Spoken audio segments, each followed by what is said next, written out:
with us, and welcome back to Uspl on NDTV Hindu. I'm Evelyn Matthew. I'm still here with a lovely bunch of Isaac at the Subway restaurant.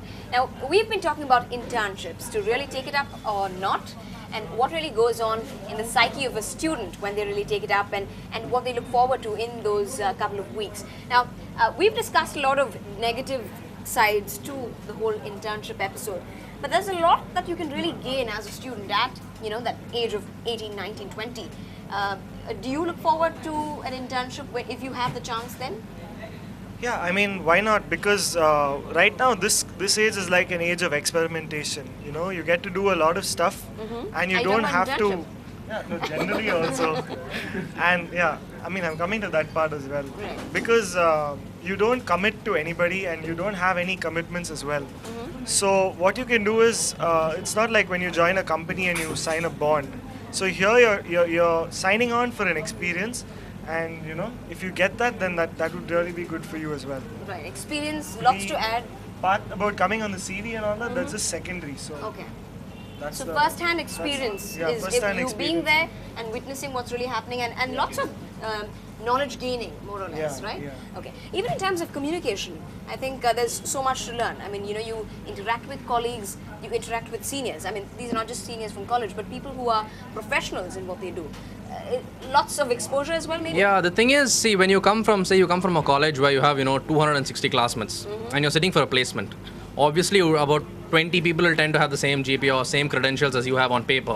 When you go and sit for an interview and you say, like, I've gone for such and such an internship, whatever, they're not going to see the number of internships that you've been for. It might be crap. Right. They'll just ask you, what have you learned out of it? Exactly. Tell me a gist of what you've set out. And if you have actually taken the effort and interest in doing that internship and gained something out of it, that's when you'll be able to outshine somebody else who's next to you. So obviously it's a benefit not just to you, but in the long run as well, it'll be very beneficial. Okay, something really significant that he's raised here.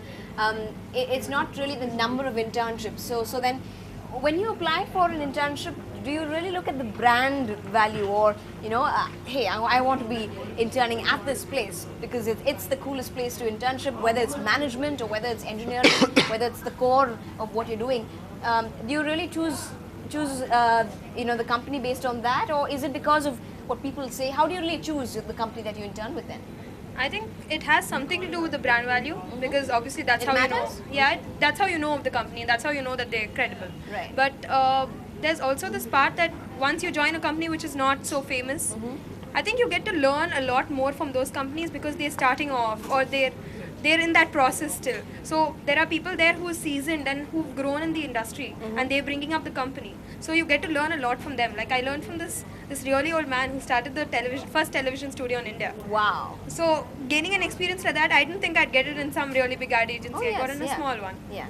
So I think somewhere it does matter, but more of the people who work over there and the experience you gain from them and how interested you are. I think that's what matters. Right. Then would you agree with me if I'd say then that the benefits could be gradual, could be long term more than anything else? I mean, you're not going to see a quick result or a quick fix solution or something because of your internship, but it could be long term. I mean, it can help you in communication, in terms of networking then.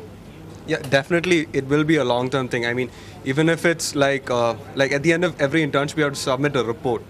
That is one thing you can learn. Right. I mean, even the smallest thing will help you in the long term. Right. And when I did my internship in Bharat Petroleum, I mean, there were a lot of things that I learned about how the industry runs itself. Right. That is not helpful for me at the moment right now, but then in the long run it can be. Information is always valuable. I mean, even if it's and not putting current. together such data, such technical data, right? And at the end of it, you don't know when you're going to be using it. It might be like 10 years down the line, but then that information can be valuable to you. There are a lot of things you can learn when you go for your internship. Also, since you guys deal a lot with internship and student exchanges and all of that, is internship also viewed as, moving from the stage of an intern to a full-time staff?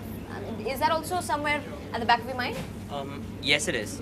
If, for example, I'm in a very reputed company which does not take direct recruitments, they only take interns and then they make into full-time employees. Right. I would rather do that because I get a feel of the company before I commit myself to the company. And that's good. That's really good. Because if you feel that you and the company are not on the same wavelength, you can actually leave and go for another alternative. But in certain companies, they do have bonds right now for 2 years or 3 years or 1 year or whatever it is. And for 2 years, you're stuck with a company. if you choose to make the wrong choice. So it's an option where you can actually choose what you're getting into.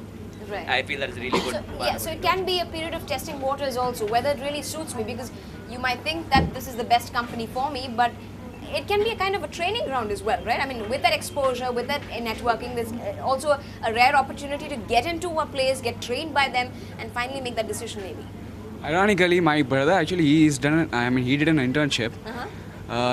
He's basically telling me that interns are basically coffee boys. Oh. They just do that. I mean, they take you for a ride, and I mean they give you the certificate in the end, and Right. they may give you a letter of recommendation also. Right, right. But I mean, you're not exposed to the hardcore work, which Yeah. is But actually. can you really blame them for that? Because, even when I've approached a few companies, they've said that, hey, we don't want to, release our confidential data to these guys we've not even hired. This is something that's very close to the company. This is confidential data. These are our numbers and our statistics. So why should we really entertain such I understand, intent? but So then how can you respond to that? I mean, I understand, but when you're asked to like train the student, I mean, you need to expose them to some kind of field work or something like that. Right. But I don't think it's happening. Okay. In my case, I think. Then are the expectations of interns today too much, or we should just go with the flow, as in accept whatever they have for us and whatever they're willing to teach us then? I think a lot of us expect hands-on experience. If we're going for an internship, we're looking for something that will help us later on. And I think that's important. And I don't think we want to be coffee boys. Absolutely not. I mean, in this day and age of competition and the fact that you guys are educated, we have to aspire, right? I mean, aspiration is sometimes what drives us. Now that we've looked at, the good, the bad, and the ugly, let's look at destination India and somewhere else, some other part of India. I mean, some other part of the world. Are internships treated at the par level, at the level playing field, basically, in other countries? Is there a difference? How is Chennai? Is it a different scenario in Chennai? Since you did deal with most of students and most of these companies, give us a ground report of what it is like. So we'll come up with all of that and final concluding remarks on this lovely debate. Do stay with us. We'll be right back.